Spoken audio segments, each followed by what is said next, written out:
The oriental tiara, a jewel with a story as intricate as its design, first came to life in 1853.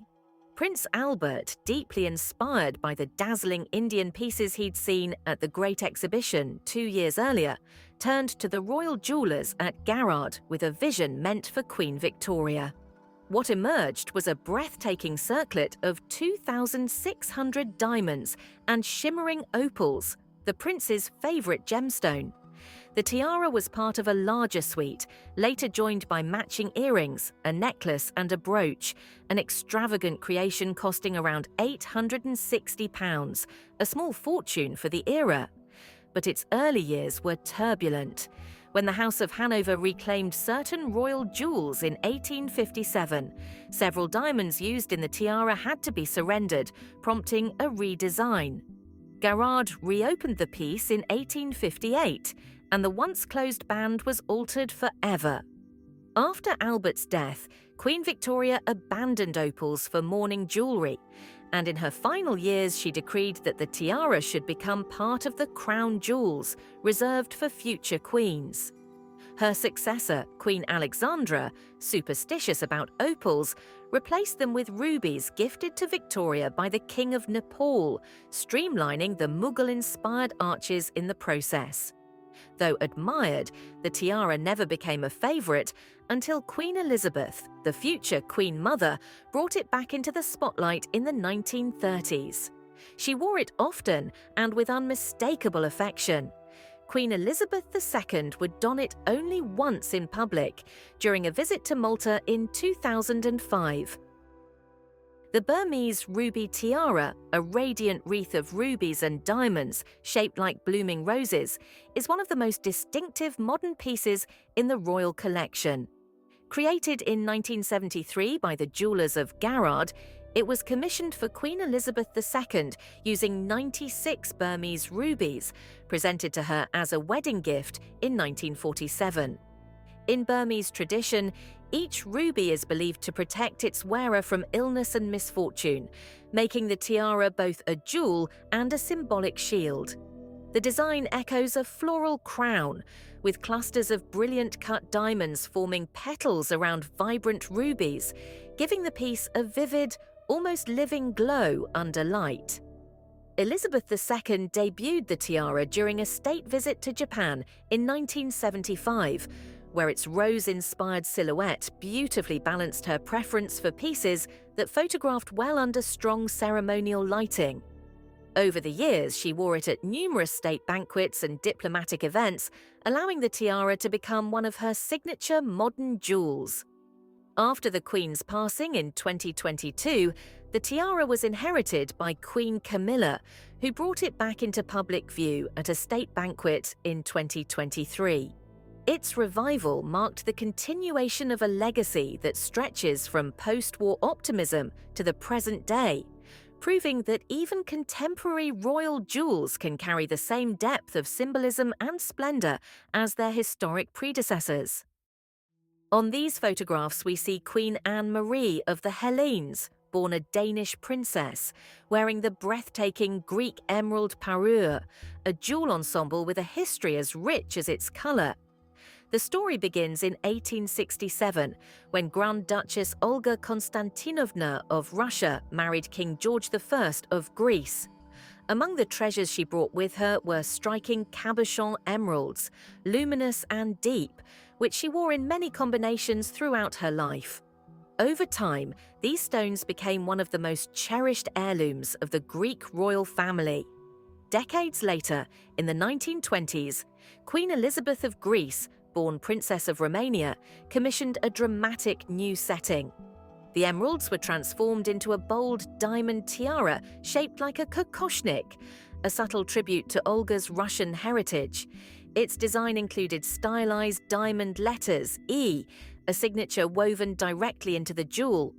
Completing the parure are opulent earrings and an extraordinary corsage brooch adorned with 5 pear-shaped emerald drops that sway like droplets of green fire.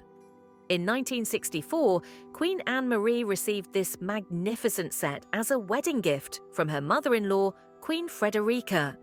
Even after the abolition of the Greek monarchy and the family's years in exile, the emerald parure remained a treasured symbol of dynastic legacy. It continues to appear at royal events across Europe, representing not only the history of Greece but also the enduring ties between the royal houses of the continent. Today, Queen Anne-Marie remains the custodian of these dazzling emeralds, gems that carry the echoes of the Romanovs, the Hellenes, and generations of royal heritage. The Art Deco sapphire tiara, revised and enriched crafted in 1936 by the Parisian house Chaumet, this Art Deco sapphire tiara embodies the sleek glamour of its era. It was commissioned by Infante Alfonso of Spain, Duke of Calabria, as a wedding gift for his bride, Princess Alice of Bourbon-Parma. Recently uncovered documents reveal that Alfonso paid 1,612,500 Spanish pesetas for the piece, roughly 10,000 euros today, though its artistic value far exceeds its monetary one. Princess Alice wore the tiara during her husband's leadership of the royal house of the Two Sicilies, where it became a symbol of dynastic prestige. Eventually, the jewel passed to her daughter-in-law, Princess Anne of France, who treasured it for years. In 1982, the tiara appeared at a Christie's auction, after which it disappeared into private hands. Since then, it has not been seen publicly, adding a veil of mystery to a masterpiece once meant to crown a duchess. Pearl and diamond tiara, created around 1830, this pearl and diamond tiara was commissioned for Grand Duchess Stephanie of Baden, born Beauharnais. She left the piece to her granddaughter Princess Carola Vasa, who later became Queen of Saxony. With no children to inherit it, the tiara passed to her cousin Princess Marie of Belgium, and after her death, to her granddaughter Princess Marie José, future Queen of Italy. Eventually, the tiara was inherited by Princess Maria Gabriella of Savoy, who placed it for sale at Christie's in 2007. It was purchased for £43,200 by the German state of Baden-Württemberg and is now on display at Mannheim Palace Museum, where its refined pearls and elegant early 19th century design continue to tell a story of European royal heritage. The Burmese ruby tiara is a vivid wreath of rubies and diamonds, shaped like blooming roses captured in precious metal. Created by Garrard in 1973 for Queen Elizabeth II, it carries a story woven from tradition, symbolism, and a gift of deep cultural meaning. The gemstones themselves came from a remarkable wedding present. In 1947, the people of Burma offered the young princess 96 radiant rubies, each said to protect the wearer from misfortune. Nearly 3 decades later, these stones were reborn into a modern tiara, bold, floral, and unmistakably joyful in design. Garrard paired the rubies with brilliant cut diamonds, arranged like petals and leaves, crafting a piece that feels both contemporary and timeless. Queen Elizabeth II first wore the tiara in 1975 during a state visit to Japan, where its rich red glow contrasted beautifully with the cool elegance of her state gowns. Over the decades, it became a subtle emblem of her personal style, vibrant yet dignified, modern yet rooted in history. After her passing in 2022, the tiara passed naturally to her daughter-in-law, Queen Camilla, who debuted it at a state banquet in 2023. On her, the stones seemed to blaze anew, continuing the tiara's journey across generations. Today, the Burmese ruby tiara stands as one of the most recognizable modern pieces in the British Royal Collection, a crown of roses forged from gratitude, culture, and the enduring symbolism of the ruby's fiery heart. The Burmese ruby tiara is a crown jewel born from symbolism, craftsmanship, and a queen's personal history. Created by Garrard in 1973, it was commissioned for Queen Elizabeth II, using a treasure of 96 Burmese rubies she had received as a wedding gift back in 1947. In Burmese tradition, these vivid stones are believed to protect against illness and misfortune, an idea the design subtly echoes. Garrard transformed the gemstones into a stunning garland of roses, each bloom shaped from diamonds and rubies, forming a radiant wreath that sits like a circle of fire and frost. The Queen debuted the tiara during a state visit to Japan in 1975, and it soon became one of her most recognizable modern pieces. Its crisp geometry, bright color, and floral silhouette stood apart from the older, more traditional tiaras in the royal vaults. After Elizabeth II's passing in 2022, the tiara passed to Queen Camilla, who brought it back into the spotlight at a state banquet in 2023. With its fusion of Eastern symbolism and British design, the Burmese ruby tiara remains one of the most striking contemporary creations in the history of royal jewellery, a piece that blooms anew with every wearer. Today we step inside the private jewel box of an aristocratic English family to discover the dazzling walderrave diamond tiara, a rare heirloom long associated with Lady Susan Hussey, daughter of the 12th Earl and Countess Waldegrave, and a longtime lady-in-waiting to Queen Elizabeth II. The tiara itself is a masterpiece of Edwardian elegance, an airy, lace-like band crafted entirely of brilliant diamonds that catch the light with every breath.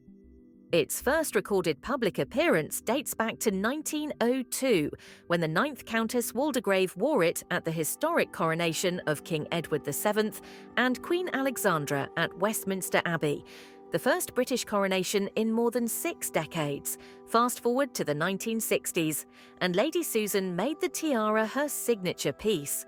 Whether attending state openings of Parliament or glittering receptions at Buckingham Palace, she often chose this sparkling creation to complete her formal attire. The tiara even shone once more at the 2018 Commonwealth Dinner, hosted by Queen Elizabeth II and the Prince of Wales. Remarkably, the heirloom continues its journey into the modern era. In November 2023, Lady Susan's daughter, Lady Brooke, wore the tiara at a state banquet in honor of the President and First Lady of South Korea, proof that this century-old jewel still commands attention on the world stage. Whether permanently inherited or simply borrowed for the night remains a mystery, but one thing is certain: the Waldegrave diamond tiara endures as a radiant work of art, cherished across generations and forever captivating those lucky enough to see it gleam under royal lights. The Spencer Diamond Rivière, a brilliant heirloom from Princess Diana's family. We may all instantly think of Diana, Princess of Wales. But behind her legacy lies another remarkable woman, her grandmother, Cynthia Spencer, Countess Spencer. Born Cynthia Hamilton in 1897 to the Duke of Abercorn, she grew up at the family seat in Baronscourt. In 1919, she married Viscount Althorp, later 7th Earl Spencer, bringing with her extraordinary taste for fine jewellery. Among all the treasures she inherited stood one truly dazzling piece, the Spencer Diamond Rivière. Composed of 42 cushion-cut diamonds set like a shimmering river around the neck, this necklace dates back to the early 1700s, reportedly given by Queen Anne of Great Britain to her favourite Sarah Churchill, Duchess of Marlborough. This was no ordinary necklace. Over the centuries, it was designed to transform, with 3 detachable pearl pendants originally gifted in 1613 to Elizabeth Stuart, Queen of Bohemia, on her wedding. These pearls later passed to her son Prince Rupert of the Rhine, and eventually found their way into the Spencer collection. If worn without the pearls, the piece gleamed purely as a diamond riviere. Add the pearls, or diamond drops acquired in 1726 from the Duchess of Shrewsbury, and it transformed into a majestic necklace or even elegant drop earrings. A large topaz pendant could serve as yet another variation. After the Duchess's death in 1744, the necklace passed to her grandson, the first Earl Spencer, and since then remained a cherished family heirloom of the Spencer family. Cynthia Spencer wore it to high society events through the 1920s to 1950s. The only confirmed public appearance in the Diamond Rivière itself was at the coronation of Queen Elizabeth II in 1953. She more commonly wore just the dangling diamond pendants as earrings.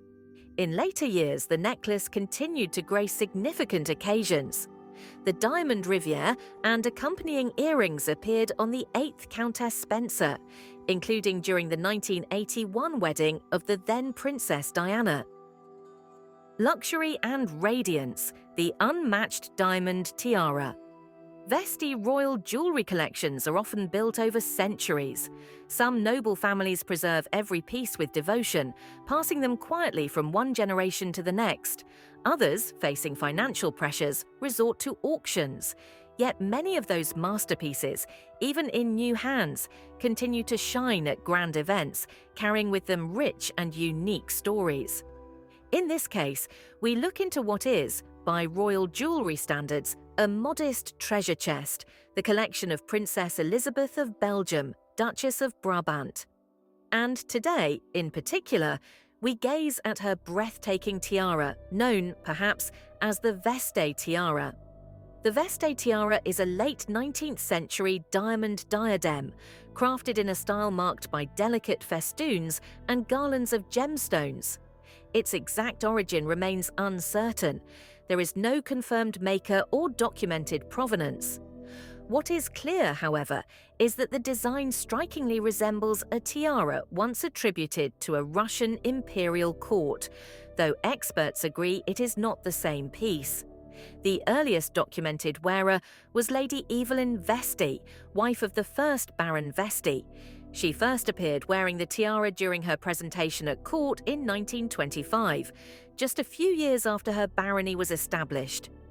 Decades later, the tiara re-emerged at the 1997 wedding of Honra Saffron Vestey, daughter of the third Baron Vestey. That event is the last known public appearance of the tiara under the Vestey name. However, after 1997, the trail seems to go cold. Some speculated the family might have privately sold the tiara in the years that followed, especially considering the Vesteys auctioned other jewellery pieces in recent times. Yet no public record confirms its sale. And then, surprisingly, the tiara reappeared in 2022. That year, at a gala banquet in Oslo celebrating the 18th birthday of Princess Ingrid Alexandra of Norway, Princess Elizabeth of Belgium made her public tiara debut, wearing a diamond tiara virtually identical to the one in the Vestey archives. Soon after, the Belgian royal court confirmed the piece had been bought by her parents, King Philippe of Belgium and Queen Matilda of Belgium, on the occasion of Elizabeth's 18th birthday, and that it is intended to remain in the family. The court did not explicitly confirm that it is the same tiara once owned by the Vestey family. Given the striking similarities, the festoon motif, the delicate diamond band, the overall silhouette, many jewellery historians and royal watchers are convinced it is indeed the same Vestey diadem, resurrected to crown a new generation. Now, as worn by Princess Elizabeth, the tiara enjoys renewed visibility on the world stage. It is a radiant example of how a jewel, its origins shrouded, its journey winding through decades, can survive turbulent transitions and still end up adorning the head of royalty, continuing to shine and enchant. The Vestey tiara stands not only as an ornament of splendour, but as a silent witness to shifting fortunes, discreet auctions, rediscovery, and the enduring allure of aristocratic heritage. Luxembourg's royal jewellery vaults guard a number of remarkable pieces, but among them, the tiara bandeau set with glowing yellow stones and pearls stands out. This elegant diadem, studded with oval yellow gems, likely citrines, though some experts allow for topaz, and alternating arcs of pearls on a gold band, has recently returned to public view thanks to the Grand Ducal family.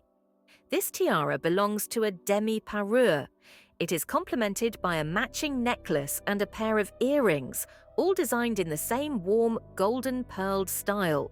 The first known wearer was Josephine Charlotte of Luxembourg, who in the early 1980s debuted the tiara publicly.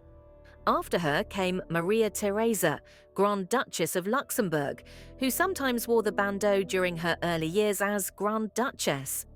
In more recent times, the diadem has been most closely associated with Stephanie, hereditary Grand Duchess of Luxembourg.